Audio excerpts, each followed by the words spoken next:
আমার আল্লাহ সেই দিন কোনো বান্দার প্রতি মায়ার নজর তাকাইতে পারবে না, বান্দির প্রতি মায়ার নজর আবার আল্লাহ তাকাইবে না। সমস্ত নবী রাসূলগণ দৌড়াদৌড়ি করবেন, সমস্ত উম্মতের দল ছুটাছুটি করবেন। এমনকি হযরত আদম আলাইহিস সালাম গন্ধম নামক ফল খাওয়ার জন্য চিন্তায় পড়ে যাবেন, হযরতে ইউনূস আলাইহিস সালাম চিন্তায় পড়ে যাবেন, হযরতে মূসা পয়গম্বর চিন্তায় পড়ে যাবে, সবাই চিন্তায় পড়ে যাবে। সমস্ত নবীর কওমেরা তার নবীর কাছে হাজির হবে। সমস্ত নবীদের একটাই জবাব থাকবে, একটাই কথা থাকবে, আজকের এই দিন, এই কিয়ামত নামক এই ময়দানে আজকে আল্লাহর সামনে, আল্লাহর জালালিয়াতের সামনে, আল্লাহর কাহারিয়াতের সামনে আজকে কোনো নবীদের দাঁড়ানো সম্ভব হবে না, এমনকি কোনো নবীদের কওমদের দাঁড়ানো সম্ভব হবে না। আজকের এই দিন জাহান্নামকে 70,000 শিকল দিয়ে টেনে ধরা হবে, 70,000 শিকল দিয়েও জাহান্নামকে থামানো যাবে না। জাহান্নাম আবার শাঁসা করে সামনের দিকে অগ্রসর হতে থাকবে, ফেরেশতারা দুর্বল হয়ে যাবে। ও পয়গম্বর, চূড়ান্ত পর্যায়ে আমার 3 নম্বর প্রশ্নের জবাব, ইয়া রাসূলুল্লাহ, ওই কিয়ামতের কঠিন ময়দান যখন অনুষ্ঠিত হয়ে যাবে, ওই ময়দানে সুদখোরেরা দাঁড়া যাবে, ওই কিয়ামতের ময়দানে ঘুষখোরেরা দাঁড়া যাবে, ওই কিয়ামতের ময়দানে বেনামাজির দলেরা দাঁড়া যাবে, ওই কিয়ামতের ময়দানে বাবা মার কোলে জাকাত দেওয়া সন্তান দাঁড়া যাবে, ওই কিয়ামতের ময়দানে উলামায়ে কেরামদের বিরোধিতাকারী দাঁড়া যাবে, ওই কিয়ামতের ময়দানে কোরআনের বিরোধিতাকারী দাঁড়া যাবে, ওই কিয়ামতের ময়দানে ইসলামী আন্দোলনের যারা বিরোধিতা করে তারা ওই কিয়ামতের ময়দানে দাঁড়া যাবে। ও পয়গম্বর, আপনি জানা দেন, আমি চূড়ান্ত পর্যায়ের জবাব চাই। আমার আল্লাহ এই দুনিয়ার মা সন্তানের থেকে যদি বেশি ভালোবাসা তার বান্দা বান্দিকে দিয়ে থাকে, ও পয়গম্বর, তাহলে জবাব দেন, দুনিয়ার 100 ভাগ মার 1 ভাগ মায়ার জন্য যদি সন্তানকে মা আগুনে পুড়তে না দেয়, পানিতে ডুবে মরতে না দেয়, তাহলে আবার আল্লাহ 99 ভাগ মায়ার ভালোবাসা যে আল্লাহর কুদরতি খাজানায়, ওই আল্লাহ কাল কিয়ামতের কঠিন ময়দানে কেমন করে তার 99 ভাগ মায়ার ভালোবাসার বান্দাকে, কেমন করে তার 99 ভাগ মায়ার ভালোবাসার বান্দিকে আমার আল্লাহ ওই জাহান্নামের আগুনের মধ্যে জ্বালা দিবে, ওই জাহান্নামের কঠিন শাস্তির মধ্যে ফেলে দিবে। ও পয়গম্বর, জানতে চাই, আমার মনটা বড় অস্থির হয়ে আছে, আপনি জবাব দিবেন, কারণ আমি আল্লাহর বান্দি, পারি নাই জীবনে ভালো কোনো কর্ম নিয়ে আল্লাহর সামনে দাঁড়াইতে পারবো কিনা বড় ভয়। ও পয়গম্বর, আমি জানতে চাই, আমার আল্লাহর এত আদরের মহব্বতের বান্দা বান্দিকে কেমন করে জাহান্নামের আগুনে জ্বালা দেয়। যেই মা সন্তানকে আগুনে জ্বালাইতে পারে না, তাহলে আল্লাহ কেমন করে বান্দা বান্দিকে জাহান্নামে জ্বালা দেয়। আল্লাহর নবী পয়গম্বর আরবি বাকরুদ্ধ হয়ে গেছেন, আল্লাহর নবী অবাক হয়ে গেছেন, কারণ পূর্বের যে 2টা প্রশ্ন ছিল, প্রশ্নের জবাব আল্লাহর নবীর হিকমত দ্বারা দেওয়ার সম্ভব ছিল, দিয়েছেন, কিন্তু এই জবাব আল্লাহর নবীর কাছে নাই, আল্লাহর নবীর কাছে নাই, কারণ আল্লাহর কোরআন বলে ইন হুয়া ইল্লা ওয়াহিয়ুন ইউহা। আল্লাহর নবী অপেক্ষায়, আল্লাহর নবী অপেক্ষায়, আসমানের ফেরেশতা জিবরাইল আলাইহিস সালাম আল্লাহর পক্ষ থেকে হাজির। ইয়া রাসূলুল্লাহ, পয়গম্বর, জানায়া দেন আমার আল্লাহ এই তার বান্দির এই প্রশ্নে, এই বান্দির মনের মধ্যে জাহান্নামের যে ভয়, এই বান্দির মনের মধ্যে আল্লাহর প্রতি যে মায়া, আমার আল্লাহ এই বান্দির জিন্দেগীর সব গুনাহগুলো মাফ করে জান্নাতে বানা দেয়। আমি পাপী কেমনে থাকবো মালিক কবরে, সাথী নাই রে বাতি নাই রে মালিক ওই ঘরে, শান্তি নাই রে বাতি নাই রে মালিক ওই ঘরে। মালাকুল মউত আসবে যে দিন আমার ধারিতে, প্রাণ পাখি নিবে তখন বের করে, হায়রে বাড়ি হায়রে ঘর কার বাকি, যখনই চলিয়া যাইবে প্রাণ পাখি, পাখি যখন ফাঁকি দিয়া উড়িবে, শূন্য খাঁচা জমিনেতে পড়িবে, সাপে কাটবে গুরজু মারবে, হায়রে আগুন জ্বালাইয়া দিবে সর্বগা, আগুনেরই তাপ যখন বাইরে লাগিবে,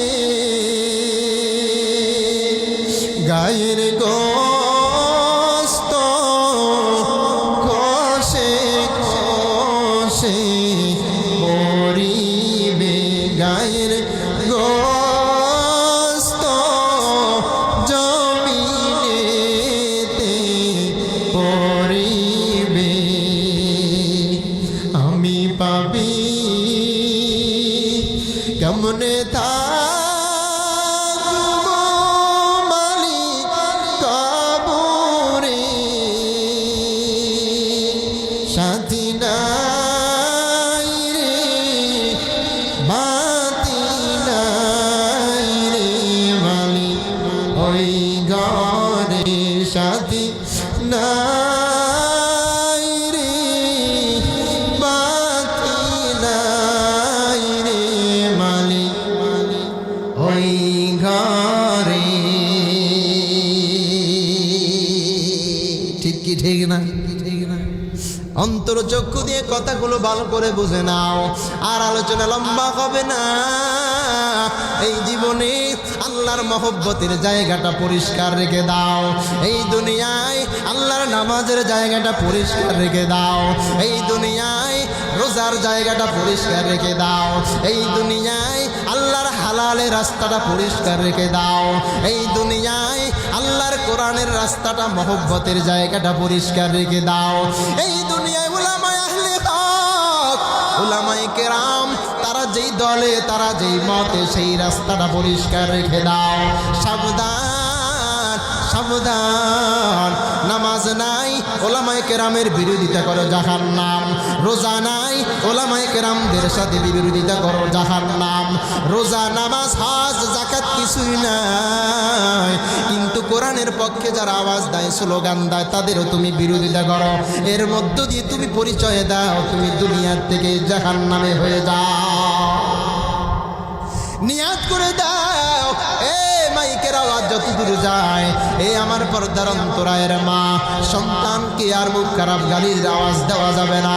এ পর্দার অন্তরের মা, স্বামীর কামাই রুজির মধ্যে সন্তুষ্ট হও।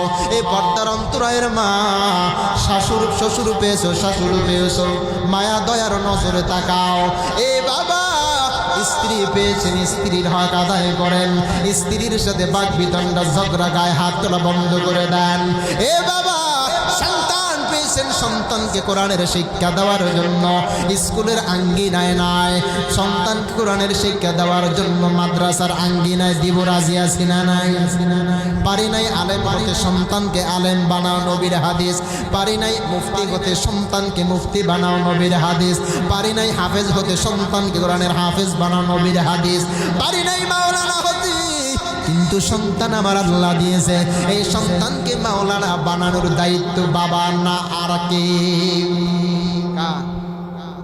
বাবা, কথা ঠিক কিনা? বন্ধ করে দেন, লাইভটা বন্ধ করে দেন, লাইভটা বন্ধ করে দেন, ক্যামেরা ক্লোজ করে দেন। তাহলে বোঝা গেল এই জমিন যদি আল্লাহর সন্তুষ্টি অর্জন করতে হয়, তাহলে বোঝা গেল এই জমিন যদি পয়গম্বর আরবির সন্তুষ্টি অর্জন করতে হয়, আমানতু বিল্লাহ ওয়া রাসূলিহি ওয়া কুতুবিহি ওয়াল কদরি খাইরিহি, আল্লাহর নবী আলাইহিস সালাম যদি তার পরিপূর্ণ আদর্শ, পরিপূর্ণ ইত্তেবা, ওই যে বলেছিলাম কিতাব আল্লাহ, এক নম্বর তোমার দুনিয়ার চলার পথের এক নম্বর মানদণ্ড হলো কোরআন। জবান করে বলেন কি? কোরআন। দুই নম্বর আপনার চলার জীবনের পথেও হলো সুন্নাহ। কোরআন নেন, সুন্নাহ নেন, জিন্দেগির পরিবারটা চালান, দেখবেন শান্তি ওখানে বিরাজ করবে। কোরআন নেন, সুন্নাহ নেন, ব্যবসার দোকানদারি ঠিক রেখে চালান, দেখবেন ব্যবসার মধ্যে বরকত আছে না নাই? কোরআন নাই, সুন্নাহ নাই, পরিবারে অভাব দূর হবে না। কোরআন নাই, সুন্নাহ নাই, নামাজের মধ্যে মজা পরিপূর্ণ পাবেন না। কোরআন নাই, সুন্নাহ নাই, সন্তানকে মাদ্রাসায় দেন, মানুষ বানানো যাবে না। সুতরাং আল্লাহর পয়গম্বর বিদায় হজের ভাষণ সাহাবাজ মাইন প্রশ্ন করলেন, ও পয়গম্বর, এমন একটা সময় আসবে আপনি দুনিয়ায় থাকবেন না। ও নবী, এমন একটা সময় আসবে আমরা কার কাছে আমরা সমাধানের জন্য দৌড়া যাব? পয়গম্বর আরবি তখন বলেন, اليوم أكملت لكم دينكم وأتممت عليكم نعمتي ورضيت لكم الإسلام دينا। আল্লাহু আকবার বলা যায় না? আল্লাহর অর্ডার হয়ে গেছে। আজকের এই মুহূর্ত পর্যন্ত আল্লাহর ইসলামের পরিপূর্ণ দায়িত্ব মোকাম্মাল, পরিপূর্ণ হয়ে গেছে। সুবহানাল্লাহ বলেন। পরিপূর্ণ হয়ে গেছে, তার মানে বুঝতে বাকি নাই নবী আলাইহিস সালাম আমাদের মাঝে আর থাকবেন না। সাহাবাদের মধ্যে অন্তরে জল্পনা কল্পনা তৈরি হয়ে গেছে। প্রশ্ন সঙ্গে সঙ্গে করেন, ও পয়গম্বর, বিদায় নেওয়ার পরে কার কাছে যাব? আল্লাহর নবী সমাধান দেন, তারাকতু ফীকুম আমরাইন লান তাদিল্লু মা তামাসসাকতুম বিহিমা কিতাবাল্লাহ। আমি নবী দুনিয়ার থেকে বিদায় নিয়ে যাব,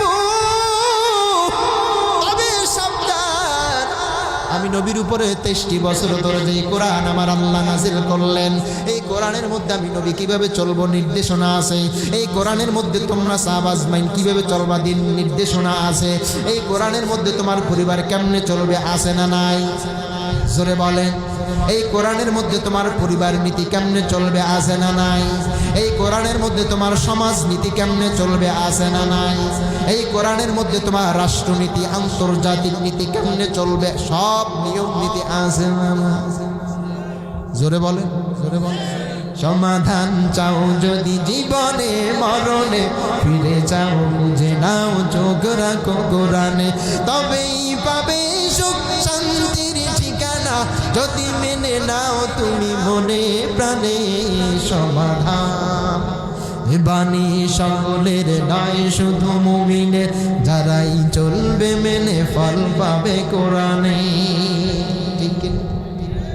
অনেকে ক্লান্ত হয়ে গেছে শুনতে শুনতে, আওয়াজ দেয় শুনতে, আওয়াজ দেয়। আমি বলতে ক্লান্ত আর আপনারা শুনতে ক্লান্ত। আর বাড়াবো না, আলোচনা শেষ করে দিয়েছে, শেষ হয়ে আসছে।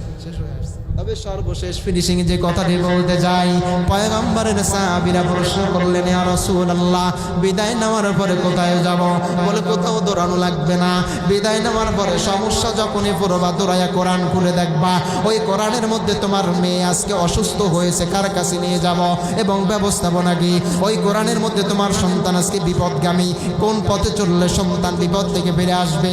ওই কোরআনের মধ্যে তোমার স্ত্রীর হক কেমনে আদায় করবা আছে। ওই কোরআনের মধ্যে বাবা মার হক কেমনে আদায় করবা আছে, ওই কোরআনের মধ্যে ভাইয়ের সম্পদ কতটুকু মেরে খাবার কতটুকু ফেরায় দেবা আছে না না? আসতে বলবেন না, জোরে বলেন আছে না? আছে। সুতরাং ও আমার সাহাবা আজমাইন, আজকের থেকে আমি আল্লাহর নবী বিদায় নেওয়ার সময় খুবই সন্নিকটে। সুতরাং আমার আল্লাহর কোরআন আমি নবীর সঙ্গে যাবে না।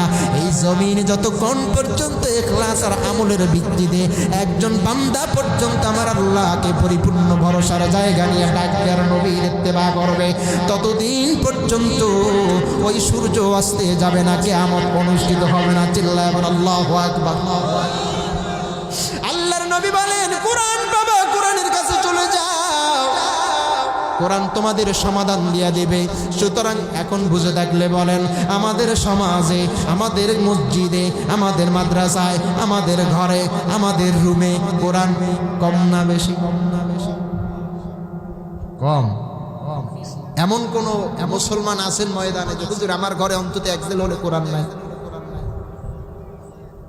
আমার প্রশ্নটা ছিল কিন্তু ঘর প্রতি অন্তত একজেল কোরআন শরীফ নাই এমন একজন ব্যক্তি দাঁড়ান যে হুজুর আমার ঘরে কোনো কোরআন আপনি বাড়ি সালাম দিয়ে পাবেন। আল্লাহু আকবার, আল্লাহু আকবার, আল্লাহু আকবার,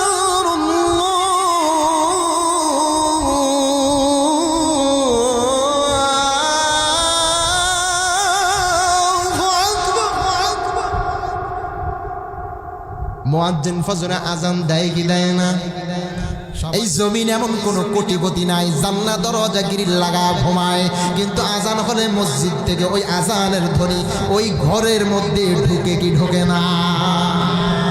এই জমিন এমন কোন পাওয়ারফুল নেতা নাই, এমন কোন ভিক্ষুক অসহায় মিসকিন দরিদ্র ব্যক্তি নাই যেই ব্যক্তির কানে অন্তত স্বাধীন দেশে স্বাধীন বাংলায় এমন কোন মসজিদ, এমন কোন মাদ্রাসা, এমন কোন জায়গা থেকে আজানের ধ্বনি যায় না যেই জায়গায় আজানের ধ্বনির আওয়াজ মুসলমান শুনতে পায় না। অনেক জায়গায় এমন হওয়া শোনা যায়, বিভিন্ন জায়গায় যখন সফরে যায় এক জায়গায় আজান হয়, চিন্তা করি কোন মসজিদে যাব, ডানে তাকাই সেদিক থেকে আজানের আওয়াজ, বামে তাকাই সেদিক থেকে আজানের আওয়াজ, সামনে পিছনে চতুর্দিকে আজানের আওয়াজ আছে না? আবার মাঝে মধ্যে এও বলি আমরা, এই মসজিদের মুয়াজ্জিনের চেয়ে ওই মসজিদের মুয়াজ্জিনের আজানের আওয়াজটা ভালো লাগে, আছে না? কিন্তু কপাল পোড়ানে মোকারাম আজান শোনে ঠিকই, মুয়াজ্জিনের শ্রুতির প্রশংসা করে ঠিকই, কিন্তু কপাল পোড়া আজান শুনে নামাজের হক আদায় করে না, আছে না? আকিমুস সালাতা ওয়া আতুদ যাকাতা ওয়ারকাউ মা'আর রাকিঈন। আল্লাহর কোরআন বলে নামাজ কায়েম করে নাও, আল্লাহর কোরআন বলে যাকাতের বিধান কায়েম করে নাও, তবে সাবধান, দুইটা প্রশ্ন কায়েম করা, দুইটা কথা আল্লাহ কায়েম করতে বলেছেন, তবে সাবধান, ওয়ারকাউ মা'আর রাকিঈন। শুধু কায়েম করার ওয়াজ করবা, নামাজ পড়ো, নিজে নামাজ পড়বা না এমনটা হবে না। যাকাতের হক আদায় করো, নিজে যাকাত দিবা না এমনটা হবে না। তুমি নামাজের ওয়াজ করলা, যাকাতের ওয়াজ করলা, ওয়ারকাউ মা'আর রাকিঈন, সবাইকে নামাজের দাওয়াত দিয়ে মসজিদ ঢুকাইলা, সবাই যখন রুকুতে গেল তুমিও নামাজের হক আদায় করে রুকুতে চলে যাও।